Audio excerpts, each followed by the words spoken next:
Your life as Nikola Tesla begins with a day you will never forget. The day you accidentally kill your older brother, Dane Tesla. You are 7 years old. Dane is riding the family's white horse. You pick up a stone and throw it at the animal. The horse throws Dane to the ground. He does not get up. Your father never fully recovers from losing Dane. You never fully recover from being the reason. Your father takes every candle in the house to stop you reading at night. None of it stops you. You go to the kitchen, melt down animal fat, and make your own candles. You read until sunrise. At 9 years old, you build a working water turbine in a mountain stream near the house. No instructions, just your hands and your head. Your father's plan never changes. The church, the priesthood, the life he mapped out before you could speak. And every year you grow older, the distance between his plan and yours gets wider. At 17, you make the first real decision of your life entirely on your own. You leave home and enroll in the Higher Real Gymnasium in Karlstadt to study science, against his wishes. Then, you get cholera. 9 months in bed. So sick that the doctors tell your father to say his goodbyes. He sits beside you and makes a deal. Survive this, and you can study engineering. Whatever you want. Months pass. You survive. Then the Austro-Hungarian army sends a draft notice. Report for military service immediately. You disappear into the mountains of Tomingaj instead. You spend an entire year alone in the wilderness, hunting, reading, walking for miles with no destination. You say later that this year gave back something that years of conflict had nearly destroyed. In 1875, your father keeps his word. You travel to Graz, Austria, and begin your studies at the Polytechnic Institute. 19 years old. First scholarship. First real shot at the life you chose. Within weeks, every professor in the building is talking about you, but not for the reasons you will expect. From the first day in Graz, you work like no one around you. 3 in the morning until 11 at night. Every day. You solve mathematics in your head that other students need a full hour and a sheet of paper to work through. Your professors are so suspicious of your speed that they accuse you of cheating in front of the class. You are not cheating. You simply process things faster than everyone else in the room. In your first year, you pass nearly twice the number of exams required. The university dean writes to your father, "Your son is a star of first rank." Then it all falls apart. Second year, you start gambling, then smoking, then drinking so much coffee, your hands shake through every lecture. You stop attending exams, you stop going to class at all, and then, by the third year, your scholarship is gone. You decide to walk out of Graz and do not come back. You tell nobody. You say goodbye to no one. You end up in Maribor, broke and drifting. The police report you for living there without a residence permit. You are deported. Your father comes to find you personally and brings you home. 1 month later, on April 17th, 1879, he dies. 60 years old. The cause is never clearly established. You never got to show him what you were building toward. You never got to prove him wrong. You end up in Budapest alone. You spend months putting yourself back together. For 10 years, the best electrical engineers in Europe have been stuck on the same problem. The motors of the time broke down constantly, a fundamental flaw in the design that nobody had solved. Entire research careers were built around it. Nobody cracked it. You have been working on it mentally since your time in Graz, not in a laboratory. Just the problem and your mind, running the calculations over and over. February 1882. Budapest. The solution clicks into place. You kneel in the dirt of a park and draw the complete design with a stick.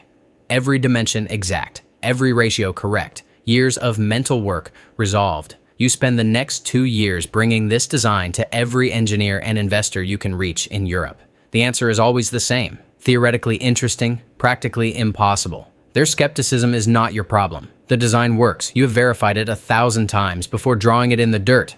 What other people believe changes nothing about the physics. In 1884, Charles Batchelor, one of Edison's most trusted engineers and the man who hired you, writes a letter directly to Thomas Edison in New York. "I know 2 great men. One is you. The other is the young man carrying this letter. You cross the Atlantic.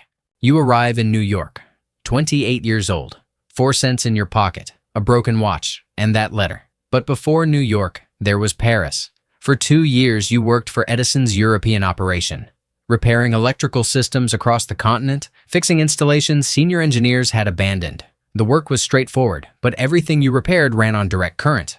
And direct current has a hard limit the whole industry is pretending does not exist. It loses power over distance. Fast. A DC station can supply buildings within roughly 1 mile. Beyond that, the current fades out completely. To power a full city, you need dozens of separate stations spread across it. Expensive, wasteful, impossible to scale. Your motor runs on alternating current, one station, an entire region. The difference between the two systems is not technical detail. It is the difference between lighting a neighborhood and lighting a continent. Edison built his empire on the wrong foundation, and you were about to walk into his office carrying the right one. Thomas Edison is 37. You are 28. Edison is the most famous inventor in the world. The light bulb, the phonograph, the first electrical grid in history, running through the streets of Lower Manhattan. Newspapers call him the Wizard of Menlo Park. His laboratory in New Jersey employs dozens of engineers. His name is a brand. You work for him for nearly a year. You rebuild his generators from the ground up. Edison notices. He offers you $50,000, over $2.5 million in today's money, to completely overhaul his electrical system.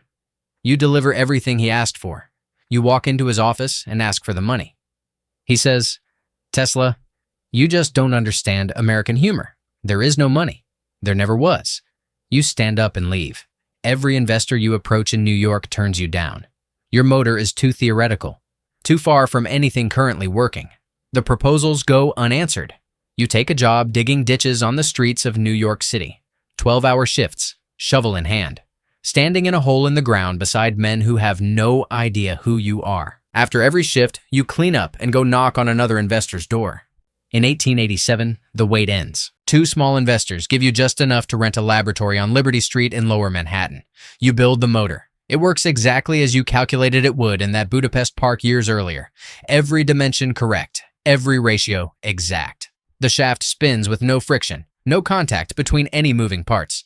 In 1888, George Westinghouse sends his engineers to your lab. Westinghouse has been looking for a way to compete with Edison for years. His team watches the motor run. They study your 17 patents. Westinghouse offers $60,000 plus royalties on every unit sold. You sign. 2 years ago, you were digging holes in the street. Now, the most serious competitor to the most powerful inventor in America has bet his entire company on your idea. Edison hears about the deal. Westinghouse just paid $60,000 for what Edison called impossible. Edison is not going to respond with a better motor. He is going to respond with something much uglier than that. Edison goes after fear. His team travels city to city, renting public spaces and inviting journalists, politicians, and community leaders. In front of the crowds, they use alternating current, your current, to electrocute animals, dogs, cats, horses, one by one. The message is simple. AC kills. It is too dangerous for homes, for schools, for streets. In 1890, it escalates. New York State is designing a method to execute criminals. Edison's engineers build the electric chair using a Westinghouse AC generator. The first execution takes place on August 6, 1890. Edison campaigns to have electrocuted replaced in newspapers with Westinghouse. He wants your current permanently associated with death. You walk onto lecture stages across America and Europe, pick up 2 metal rods connected to your coil, and send hundreds of thousands of volts through your own body. Your hands glow. Sparks jump between your fingers. You stand completely still, completely unhurt. Edison's campaign has no answer for that. The fear dissolves, and you are about to finish this in front of 27 million people at once. In 1893, Chicago hosts the world's Columbian Exposition. 27 million visitors over 6 months. The organizing committee puts the electrical contract up for bid. Edison's DC proposal costs more than double what your AC system requires. They choose you. On the night of May 1st, 1893, 200,000 electric light bulbs switch on simultaneously across the entire fairground. People who grew up with candles are standing inside a city lit brighter than daylight at midnight. Some stand still and stare. Some weep. The war of currents ends that night. 2 years later, at Niagara Falls, the world's first large-scale hydroelectric power station comes online, built entirely on your AC system. It transmits electricity 40 kilometers to the city of Buffalo. Before this, no power station had ever reached beyond 1 mile. But the wire, running 40 kilometers to Buffalo, sits in the back of your mind. 40 kilometers of copper cable, towers, infrastructure, all of it built around a limitation you already know how to remove. What if the wire was never necessary in the first place? While Niagara was still being built, you were already working on making it obsolete. Since 1891, in your New York laboratory, you had been building a device that makes electricity jump through the air without a wire. In your demonstrations, light bulbs placed across the room glow with nothing connecting them to any power source. Every technology that has ever sent a signal through the air, radio, television, radar, traces its operating principles back to this device built in your lab in 1891. But while you are proving electricity can travel without wires, two things that belong to you are taken. By 1895, you are already documenting results from a new kind of radiation, one that passes through skin and photographs the bones underneath. Months of documented work. Then, in March 1895, your laboratory burns to the ground. Everything gone. Wilhelm Röntgen announces the same discovery in December and wins the Nobel Prize. Then there is the radio. By 1897, your complete patents for wireless transmission are registered in Washington, legally yours. In 1904, Guglielmo Marconi wins the Nobel Prize for inventing the radio. Using a system built on your registered patents, you file a legal challenge. The case takes decades. You leave New York and travel alone to Colorado Springs. You build a laboratory from scratch at the edge of town, a wooden structure with a retractable roof and a metal pole rising 57 meters into the sky. The goal: prove that the Earth itself can carry electricity between any 2 points on the planet without a wire. Not through cables, through the ground. Every physicist alive says it cannot be done. You run the tests at night. 40-meter bolts of lightning shoot from the top of the pole. Thunder heard 25 kilometers away. Sparks erupt from water pipes inside homes across Colorado Springs. Horses in surrounding fields bolt from shocks through their metal horseshoes. You overload the city's entire power grid. Colorado Springs goes dark. You pay to fix it. Then you push 200 light bulbs into a field outside the lab. No wires, no connection to any power source. You switch on the coil. Every bulb lights up. You write in your diary, power can be transmitted to any point on Earth from a single station without a wire. The next step requires a tower. You take the Colorado results to one man, J.P. Morgan, the most powerful private citizen in America. You walk into his office with one proposal: one tower on Long Island, electricity transmitted wirelessly across the entire planet, free for everyone who receives it. Morgan agrees. $150,000. Construction begins in Shoreham, Long Island. The Wardenclyffe Tower rises 57 meters, topped with a copper dome, using the planet itself as part of the circuit. Then Morgan realizes the problem. If the electricity travels freely through the air, there is no way to meter it, no way to charge for it, no way to profit. He pulls the funding immediately. Construction stops. The half-built tower stands on Long Island for 16 years. In 1917, the government demolishes it. Workers bring it down with dynamite. The steel is sold for scrap. You are 61 years old. The math is still correct. The design still works. But no investor ever comes back. After Wardenclyffe, the investors stop coming. You have no next project, and a mind that powerful was never meant to be idle. But now, there is no work. And without the work, the mind turns against itself. You develop rituals, small ones at first, things you can dismiss as habit, but they grow. And eventually you cannot function without them. 18 napkins, folded exactly before you can eat. The hotel room must have a number divisible by 3. If it does not, you do not sleep. You stop shaking hands. You have not touched another person's skin in years. Every day, without variation, you go to Bryant Park and feed the pigeons.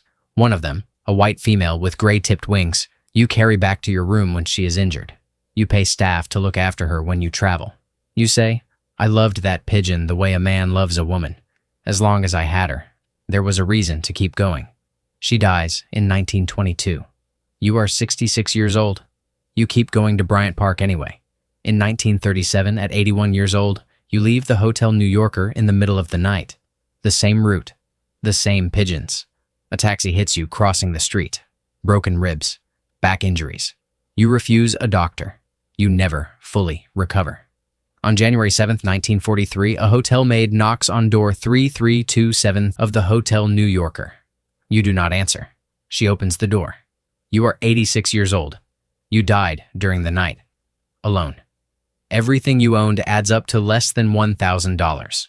Within hours, FBI agents remove every notebook and document from the room. Most of it is never returned. 6 months later, the United States Supreme Court rules. You invented the radio, not Marconi. But you are already gone.